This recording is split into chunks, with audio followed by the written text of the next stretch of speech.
No sé si es solo mi percepción, pero en los últimos años, pese a la crisis, o tal vez, gracias a ella, la seguridad en Venezuela ha mejorado significativamente. Ojalá esta realidad perdure. Sin embargo, el pasado de Venezuela en lo referente a delincuencia y crímenes turbios, proyecta una sombra innegable. Todos conservamos recuerdos oscuros que empañaron la calidez y el brillo que suele destacar a la gente de este país, y en especial del Zulia, región que centrará la atención en este particular video. Los casos que se narrarán seguramente evocarán el impacto que generaron en su momento. Aunque olvidados por muchos, el Internet les ha concedido un nuevo espacio, una dimensión digital donde se enriquecen con las perspectivas de quienes los comentan. Pero bueno, demos inicio, no sin antes advertirte que tengas discreción, ya que la crudeza de algunos casos puede ser no apto para sensibles. Estás advertido.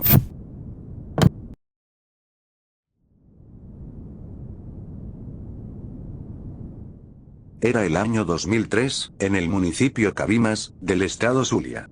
Cuando la tarde del 27 de octubre, la pequeña Laura Stephanie Meza Leal, de 9 años, cruza a la plaza Juan Crisóstomo Falcón frente a su casa, a buscar plantas para una tarea escolar. Ese simple encargo, marcaría el inicio de una pesadilla, que, para su familia, persiste, por más de 2 décadas. Laura no regresó. Tras su desaparición, la sombra de El Huilita, un delincuente local, emerge como el presunto raptor. Señalado por testigos que la vieron subir a un vehículo negro con él, rumbo a la casa de su pareja, Yoelis Barbosa.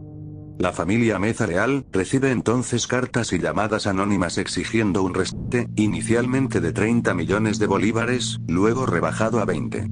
Un intento policial para seguir al cobrador falla, aunque se logra una detención y recuperación parcial del dinero, pero el arrestado es liberado por falta de pruebas. 8 meses después, en junio de 2004, el Huilita muere en un enfrentamiento policial sin revelar el paradero de Laura. Al mes siguiente, una nueva nota anónima señala a Yelis, pareja de El Huilita y hermana de Yoelis Barbosa, como la persona que tiene a Laura en Puerto Escondido. El allanamiento resultó infructuoso. Un giro ocurre en septiembre de 2004 con el testimonio de una vecina. Relata la reacción de pánico de la hermana sorda de Yoelis al ver un cartel de Laura, insinuando que sabía de su paradero pero estaba amenazada. En un cuaderno, la niña dibuja a Laura golpeada, atada, ensangrentada y arrojada a un pozo dentro de una bolsa negra.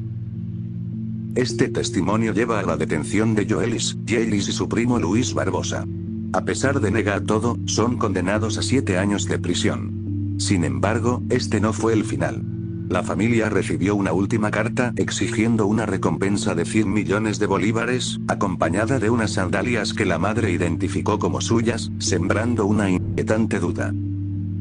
Esta evidencia lleva a la apelación del abogado de los Barbosa, argumentando la invalidez del testimonio de la hermana sorda y la incongruencia de las cartas desde prisión. Por ende, los hermanos Barbosa son liberados. Muchos sugieren una teoría escalofriante: que Laura pudo haber sido asesinada y que las cartas fueron enviadas por los culpables, viéndose acorralados, para evitar una condena. Lo cierto es que este caso aún está plagado de interrogantes sin respuesta, y su investigación revela dolorosas lagunas. Más de 20 años han pasado y Laura Stephanie Meza Leal sigue desaparecida. Su caso permanece sin resolver, una herida abierta en el Zulia. Su nombre aún figura en Interpol. Mientras, la esperanza de sus padres persiste en medio de la incertidumbre. Para quienes deseen mantenerse al tanto de la búsqueda y brindar su apoyo a la familia, pueden visitar la página de Facebook, Ayúdame a conseguirla. A lo largo de esta narración, han podido observar fotografías de cómo lucía la niña en el año de su desaparición y una recreación digital de su posible apariencia actual, en este año 2025, a sus 31 años.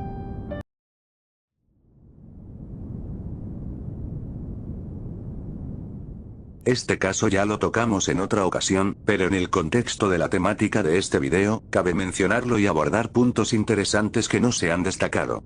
Sin duda, este hecho dejó una huella en una época temprana de la era digital en Venezuela. Para quienes no lo sepan, Ángel Alberto Terranova Pocaterra fue, tristemente conocido como, el violador de Maracaibo. Un peligroso delincuente sexual que cometió una serie de abusos contra mujeres, especialmente empleadas de inmobiliarias, durante los años 2005-2006. Pocaterra ya tenía un historial delictivo y, tras cumplir una condena de 20 años por crímenes similares cometidos alrededor de 1984, fue liberado en 2005. Sin embargo, la historia de Pocaterra como depredador comenzó mucho antes.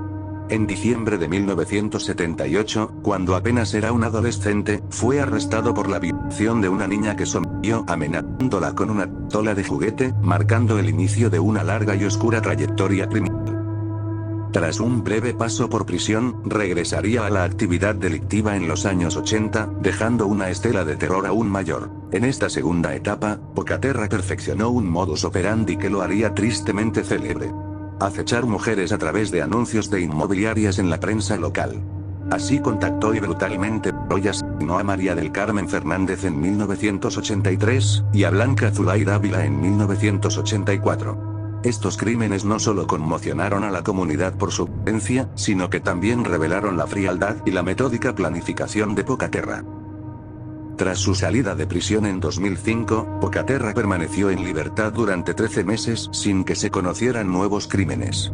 Sin embargo, en 2006 retomó sus atroces actos, sembrando el pánico en las calles de Maracaibo. En esta nueva ola de terror, Pocaterra no actuó solo, se alió con Freddy Rivero y Carlos Eduardo Pulgar Parra. Inicialmente, atacaban a estudiantes universitarias utilizando un vehículo a manera de carro por puesto, como señuelo, para luego derrotarlas y violarlas en grupo. Posteriormente, volvieron a su antiguo método de los anuncios inmobiliarios, donde Pocaterra concertaba citas para que la banda sometiera y abusara de las agentes. La ciudad vivía con una tensión palpable, donde la gente vigilaba a sus hijas y mujeres con un recelo casi exagerado, y no era para menos. 3 hombres, con sus actos despiadados, tuvieron en jaque a toda una ciudad, como si de una versión local y macabra del Zodíaco se tratase. Tras ser nuevamente atrapado y trasladado al retén El Marite, su destino tomó un giro brutal e inimaginable. A menos de 24 horas de su ingreso, en la mañana del 8 de septiembre de 2006, un grupo de más de 20 reclusos tomó la justicia por su mano. Los internos lo sometieron a torturas brutales, dignas del Coliseo romano o quizás peores, antes de asesinarlo por los crímenes que había cometido en la ciudad. Luego de ser apresado, la figura de Ángel Pocaterra, ya convertida en un siniestro foco de atención mediática, protagonizó unas declaraciones que resonarían en las páginas del diario Panorama, un periódico de amplia circulación en nuestra región zuliana. Recuerdo bien que, por esos años, también se solía distribuir un suplemento de corte sensacionalista y de tinte amarillista. Mi diario. No estoy seguro si en esa edición llegaron a salir las imágenes del metraje de Pocaterra, pero quizás alguien en los comentarios pueda recordarlo mejor. Las frías y escalofriantes palabras de Pocaterra, quien, con una pasmosa falta de remordimiento, llegó a declarar: "No tengo que pedirle perdón a nadie por nada.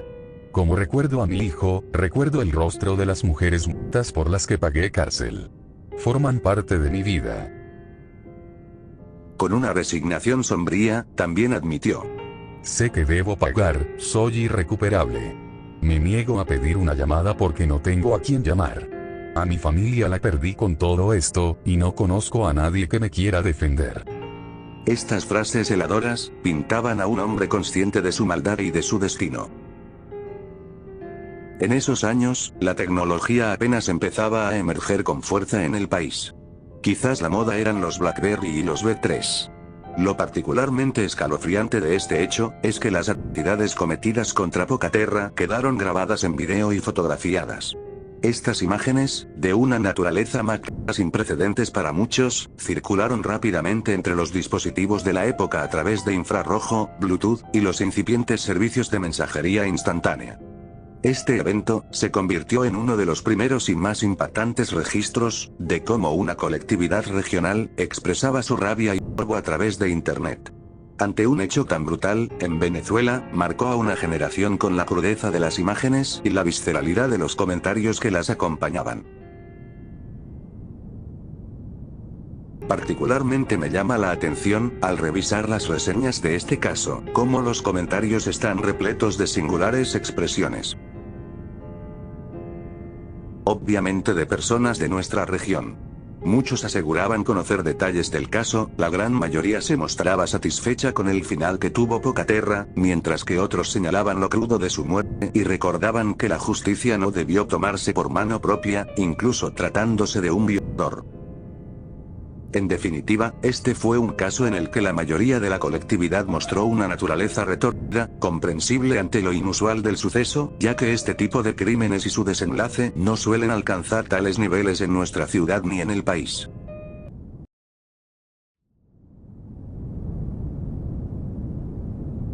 Corría el año 2005 en Venezuela. Una época marcada, en parte, por una polarización política en crecimiento, pero también una sociedad que, en ciertos sectores, aún tenía fuertes arraigos conservadores. En este caldo de cultivo, y quizás como un eco de fenómenos similares vividos en otras partes de Latinoamérica, existía una cierta predisposición a señalar a subculturas juveniles, como los amantes del rock, el metal, los seguidores del anime y el manga, otakus, e incluso a quienes mostraban interés por filosofías o simbología alternativa, tildándolos de influencias satánicas o de propagadores de una cultura de la degradación. Es tipo de un caracol, pero tiene la mano torcida con el señal del 666, con el señal del diablo, con el demonio. Lo estás tomando bien, ¿verdad? Los medios de comunicación, en muchas ocasiones, no dudaban en explotar estos miedos, simplificando complejas expresiones juveniles y alimentando la paranoia moral. ¿Cómo te vestías cuando estabas en los satánicos? Me vestía con lo peor que tuviera. Con ropa arreada, zapatos negros, ropa negra. Mi peinado era diferente. Tenía todo el pelo... No, era cocolizo. En agosto de 2005, Maracaibo se estremece ante una noticia que heló la sangre de sus habitantes. Nelson Andrés Castro Padrón, un joven de tan solo 15 años, es señalado como el autor de un crimen doble de una brutalidad inaudita. Las víctimas, su propia madre, Miriam Francisca Padrón, y la asistente del hogar, Lisette del Valle Quintero Jiménez. Los reportes iniciales pintaban una escena dantesca. Miriam, apuñalada salvajemente hasta 37 veces, habría intentado pedir ayuda antes de sucumbir a sus heridas en su propia cama. Lisette, quien llegó al apartamento tras el primer ataque, se encontró con un horror indescriptible y luchó por su vida, solo para ser alcanzada por la furia de Nelson, quien la atacó con la misma saña, utilizando un cuchillo, una daga y hasta unas tijeras para cortarle la garganta. Pero la macabra puesta en escena no terminó ahí. El cuerpo sin vida de Lisette fue encontrado en una posición que los investigadores no dudaron en calificar de ritual satánico. Extremidades extendidas formando un pentagrama, la cabeza dispuesta de manera escalofriante.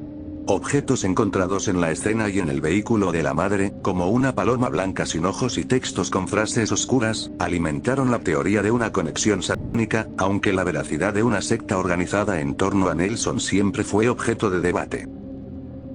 El caso de la bestia del Zulia trascendió las páginas de sucesos locales para incrustarse en el imaginario colectivo venezolano, elevándose casi a la categoría de leyenda urbana oscura.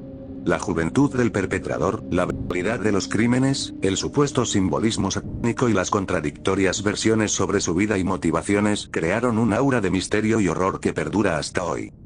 Nelson Castro, de 15 años, fue capturado y condenado a una pena que osciló entre 3 a 4 años de prisión, la máxima para adolescentes en ese momento. Cumplió su condena en el albergue La Cañada 1. Durante su reclusión, inicialmente fue temido, pero con el tiempo mostró un aparente arrepentimiento y se unió a grupos evangélicos, experimentando una transformación según la directora del albergue. En 2007, se le otorgó libertad bajo responsabilidad, pero ningún familiar quiso hacerse cargo. A finales de 2008, recibió el beneficio de libertad asistida y salió de prisión con su padre, quien se hizo responsable de él y lo llevó a visitar la tumba de su madre. A pesar de la aparente transformación de Nelson, la justicia no había dicho su última palabra. En 2009, el Ministerio Público apeló la medida de libertad, argumentando que se habían pasado por alto elementos importantes en su evaluación. La Corte falló a su favor, ordenando el regreso de Nelson al albergue para continuar su condena. Durante este segundo encierro, la imagen de Nelson se tornó aún más ambigua. Mientras su padre y algunos reportes insistían en un cambio radical, en su madurez y arrepentimiento, Sin embargo, un trabajador del Centro de Diagnóstico y Tratamiento La Cañada 1, ofreció una perspectiva opuesta. Relató que Nelson hablaba sin pudor de los asesinatos de su madre y Lisette, incluso presumiendo de ellos y mostrando aparente falta de remordimiento. Aunque ocasionalmente mencionaba extrañar a su madre. Detalló la muerte de Lisette como un error al sorprenderlo lavando la sangre. Nelson también hablaba consistentemente de su plan de publicar un libro para revelar la verdad completa de los hechos, alegando que solo se conocía el 20% de la historia. Hasta la fecha de este video, ese libro no ha visto la luz. Al analizar en profundidad el caso de Nelson Castro, la teoría de las sectas satánicas parece, por un lado, una especulación de los medios, y tal vez, producto del pánico colectivo del momento. Si bien existe el dicho popular que dice, de que vuelan vuelan, lo más probable es que se tratara de un trastorno paranoide aunado a un cuadro de psicopatía adolescente, traumas no explorados y otros factores psicológicos que convergieron en ese momento de violencia extrema. Sea como fuere, quizás este caso pudo haber sido explorado de manera más profesional, para el estudio de la mente criminal en el país. Sin embargo, esta investigación fue muy hermética, lo que alimentó, en parte, la imaginación y la especulación. En conclusión, tras cumplir su condena en 2011, el último registro confiable sitúa a Nelson mudándose a Estados Unidos con su padre, con la intención declarada de publicar un libro revelando su versión de los hechos. Si bien un blog de investigación sugirió su presencia en Estados Unidos en 2019, un testimonio de su amigo, en 2020 indicó la pérdida total de contacto y desconocimiento de su paradero actual o incluso de si aún vive. Por lo tanto, con base en la información disponible, la conclusión más sólida es su traslado a Estados Unidos después de su liberación, aunque su vida posterior y la prometida publicación del libro siguen siendo inciertas. Estos casos dejaron una profunda huella en la sociedad zuliana. Y, aunque traten sobre un lado oscuro y macabro, en cierto aspecto, el tiempo les ha dado un semblante de leyenda urbana, casi como si de personajes de ficción se tratase. Me gustaría saber tu opinión, te leo en los comentarios. Bien, de momento, esto ha sido todo. Si te ha gustado, y quieres más de estos casos, puedes darle like, y decirme en los comentarios. Gracias por tu atención.